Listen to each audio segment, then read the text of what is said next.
दोस्तों, हाईकोर्ट ने एक संपत्ति विवाद में फैसला सुनाते हुए कहा है कि पति की मृत्यु के बाद पत्नी उसकी संपत्ति का लाभ उठा सकती है, लेकिन संपत्ति का पूरी तरह मालिकाना हक उसे नहीं दिया जा सकता।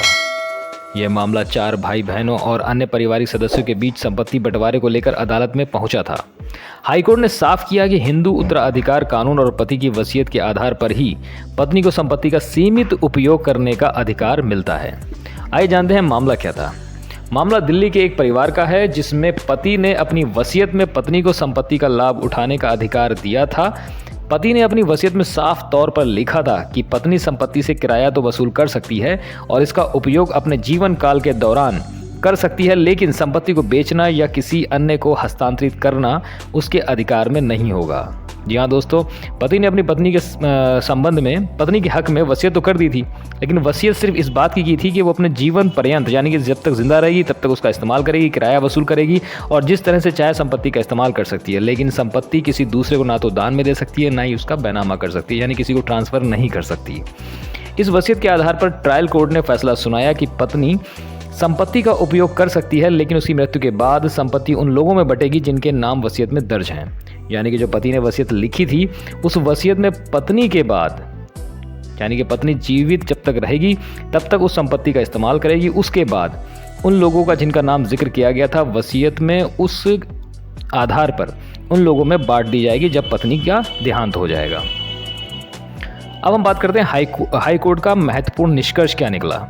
ट्रायल कोर्ट के फैसले को चुनौती देने के बाद हाई कोर्ट ने स्पष्ट किया कि संपत्ति पर पत्नी का अधिकार केवल वसीयत से मिलता है। पति की संपत्ति से होने वाली आय का उपयोग पत्नी कर सकती है, लेकिन इसे पूरा अधिकार नहीं माना जा सकता। कोर्ट ने कहा यह प्रावधान हिंदू महिलाओं की वित्तीय सुरक्षा के लिए है। जिन महिलाओं के पास अपनी आय नहीं है वे अपने मृत पति की संपत्ति से अपना जीवन यापन कर सकती हैं, लेकिन इसे पूर्ण अधिकार नहीं माना जाएगा। हिंदू उत्तराधिकार अधिनियम 1956 के तहत पति की संपत्ति का बंटवारा वसीयत के आधार पर होता है।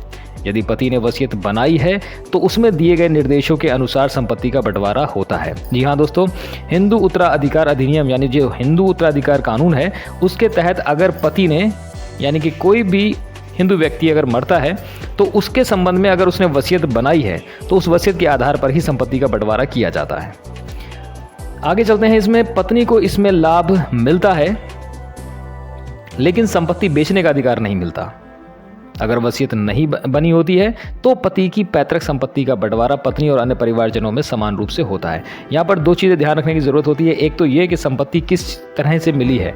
पति को अगर संपत्ति खुद की बनाई हुई है यानी उसने खुद से बैनामे से खरीदी है, क्रय की है, तब तो उसका बंटवारा दूसरे तरह से होता है। अगर पैतृक संपत्ति है तो उसका बंटवारे में पत्नी और अन्य परिवारजनों को समान रूप में हिस्सा मिलता है।